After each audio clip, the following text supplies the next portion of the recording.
Table tennis, also known as ping pong, is a sport in which 2 or 4 players hit a lightweight ball back and forth across a table using a small bat.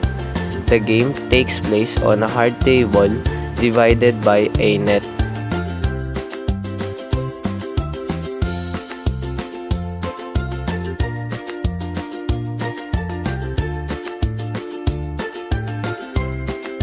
Players are equipped with a laminated wooden racket covered with rubber on one or two sides depending on the grip of the player.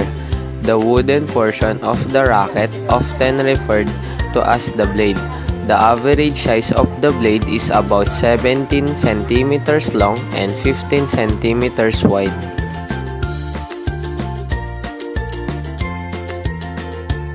A ball diameter of 40 millimeters. The rules say that the ball shall bounce up 24 to 26 centimeters when dropped from a height of 30.5 centimeters onto a standard steel block, thereby having coefficient of restitution. The ball is made of celluloid plastic as of 2015, colored white or orange.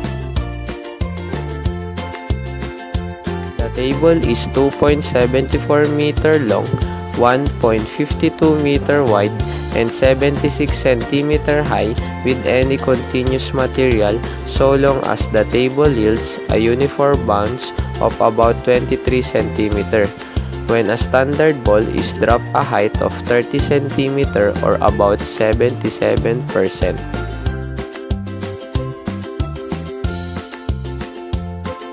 The net assembly shall consist of the net, its suspension, and the supporting posts, including the clamps attaching them to the table.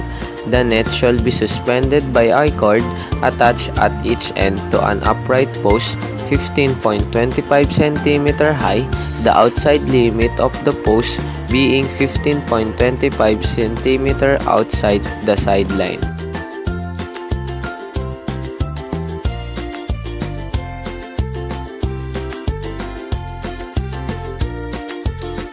Used in warm-up. Notice the rhythmic play and carefully placement. Notice how the feet are constantly in motion and the balance shifts with every pace of the stroke. Start from the ready position, swing your arm back, twist your body to the right and shift your weight to your right leg. After the ball bounces, start your swing forward. Arm and body move.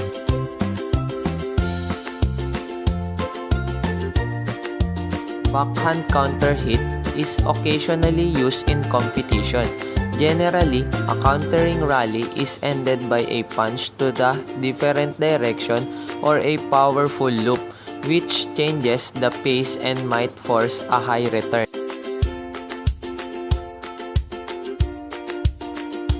Spin is an essential component of advanced game. Spin influences every aspect of the player's interaction with the ball, not to mention the satisfying feeling you get when your side spin makes the ball curve just outside of your opponent's stroke.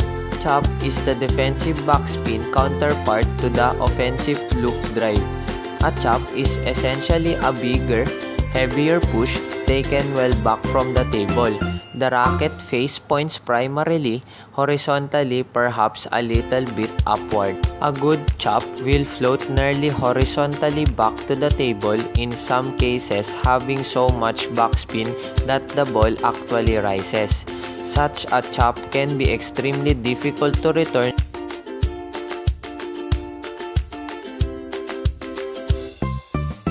Flick is an attacking stroke against a short ball using mostly the wrist and forearm.